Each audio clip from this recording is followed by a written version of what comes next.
We've got a pre-order date for the Oculus Rift. Lyft and General Motors are teaming up on self-driving cars. Mark Zuckerberg is turning into Iron Man, and we're live from Las Vegas for CES. It's Monday, January 4th, and this is Crunch Report.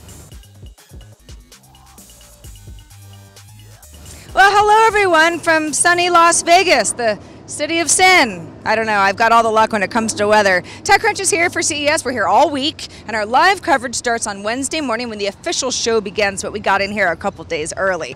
Also on Wednesday, pre-orders for the consumer version of the Oculus Rift virtual reality headset open up. So that's January 6th at 8 a.m. Pacific time, which is right within the company's target of Q1 in 2016. They announced that back before the holidays.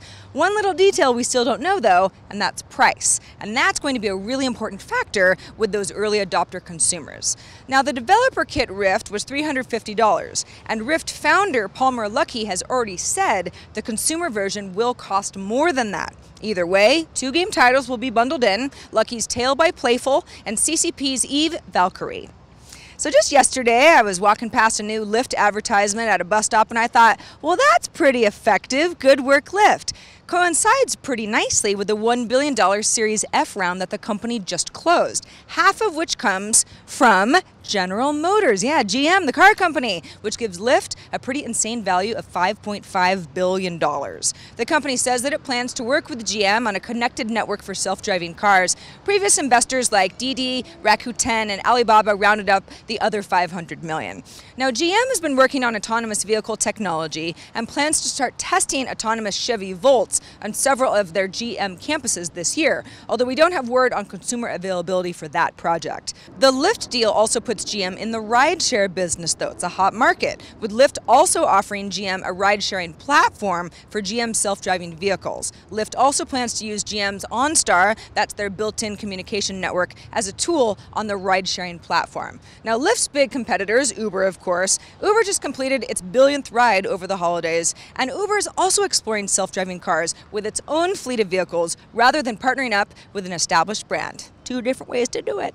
Now for a little Intel trivia. Do you know how many acquisitions Intel has to date? 71. That's right, Intel's 71st buy is hardware company Ascending Technologies. That's a German-based startup that makes small drones and the software used to fly them.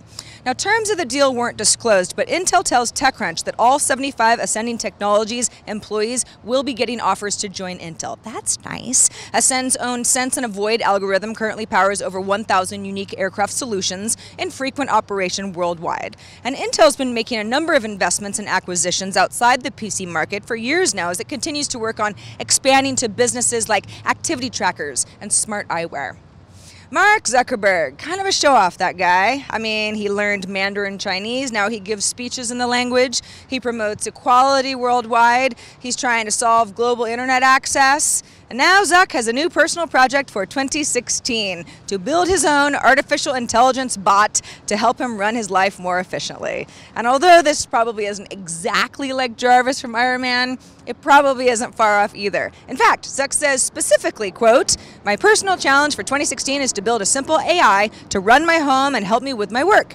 You can think of it kind of like Jarvis and Iron Man." He explains that he'll teach it to understand his voice to control everything in his home: music, lights, temperature, let friends in by looking at their faces when they ring the doorbell, and so on.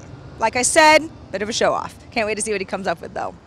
Faraday Future. This is the very mysterious stealth electric car company. They're here at CES. They're all set to debut something tonight, which TechCrunch is all ready to cover. But it seems as though Faraday may have leaked something ahead of time. An app called Faraday Future Concept briefly hit the App Store this morning, which showed some concept images and some slides describing a 1,000 horsepower vehicle. Now, the app got pulled pretty quickly. It's no longer live, but Twitter user Superannuation grabbed a bunch of screenshots. We love Twitter users. And App Shopper has the App Store listing cached, so we're happy to share everything with you. According to text in the app, Faraday is attempting a vehicle that hit 0 to 60 in under 3 seconds, and that sounds a lot like what Tesla has already achieved. But again, this is just a concept. And of course, there's always the possibility that we might hear something completely different at Faraday's event tonight. Until then, I am Sarah Lane, and this episode of Crunch Report was presented by Go90. Crunch Report airs every weekday at 7 p.m. Eastern, 4 p.m. Pacific on TechCrunch.com. You can also find us on iTunes and on YouTube. See y'all tomorrow.